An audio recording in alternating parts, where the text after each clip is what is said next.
Hello મિત્રો, વિડીયોમાં તમારું સ્વાગત છે। એક રહસ્યમય ફ્લાઇટ જેનું નામ સેન્ટિગો ફ્લાઇટ 513 હતું, એટલાન્ટિક મહાસાગર ઉપરથી પસાર થતી વખતે તે અચાનક ગાયબ થઈ ગયું હતું। જ્યારે આ ફ્લાઇટ ગાયબ થયું ત્યારે બધાએ માની લીધું કે આ વિમાન કોઈ દુર્ઘટનાનો શિકાર થઈ ગયું હશે। આખરે આ રહસ્યમય વિમાન પાછળ શું કહાની છે, આવો જાણીએ। તો જી હા મિત્રો, હાલ મોટા અને દુઃખદ સમાચાર સામે આવી રહ્યા છે।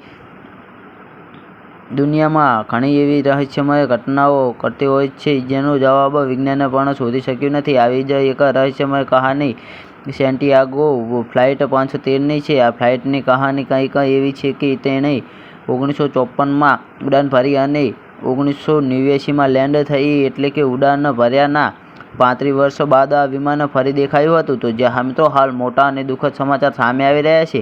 1989માં ટેલ્બોઇડ વીકલ વર્લ્ડ ન્યૂઝ દ્વારા પ્રકાશિત એક લેખ અનુસાર સેન્ટિગાયો એરલાઇન્સની ફ્લાઇટ 513 14 સપ્ટેમ્બર 1954ના રોજ પશ્ચિમ જર્મનીના આચેનથી ઉડાન ભરી હતી। 18 કલાકનું અંતર કાપીને આ ફ્લાઇટને બ્રાઝિલના પોર્ટો એલેગ્રેમાં ઉતરવાનું હતું, પરંતુ તે ક્યાં ગયું તે આજ સુધી કોઈને ખબર પડી ન હતી। આ વિમાનની શોધ કરવા માટે ટીમની રચના કરવામાં આવી।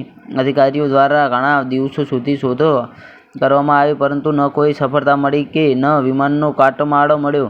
12 ઓક્ટોબર 1989ના બ્રાઝિલના પોર્ટો એરપોર્ટ પર એક અજાણ્યું વિમાન જોવા મળ્યું। સ્થાનિક લોકોએ જ્યારે ફ્લાઇટની અંદર જોયું તો બધાની આંખો પહોળી થઈ ગઈ હતી। તો જ્યાં મિત્રો, વિમાન લેન્ડ થયા પછી તેમાં તમામ મુસાફરોના હાડપિંજર પોતપોતાની સીટ પર જોવા મળ્યા। સાથે જ કોકપિટમાંનો પાયલટનું હાડપિંજર પણ તેની સીટ પર જ હતું। જો કે આ ઘટના સાચી છે કે દંતકથા તે આજે પણ સવાલ છે, પરંતુ છતાં પણ આ ટાઈમ ટ્રાવેલના સૌથી મોટા ઉકેલાયેલા રહસ્યમાંથી એક છે। તો હા મિત્રો, અમારો વિડીયો કેવો લાગ્યો અમારી કોમેન્ટ બોક્સમાં જરૂરથી જણાવજો, અને ચેનલ પર નવા હોય તો ચેનલને સબસ્ક્રાઈબ કરવાનું ના ભૂલતા। તો વિડીયો પૂરો જોવા બદલ તમારો ખૂબ ખૂબ આભાર।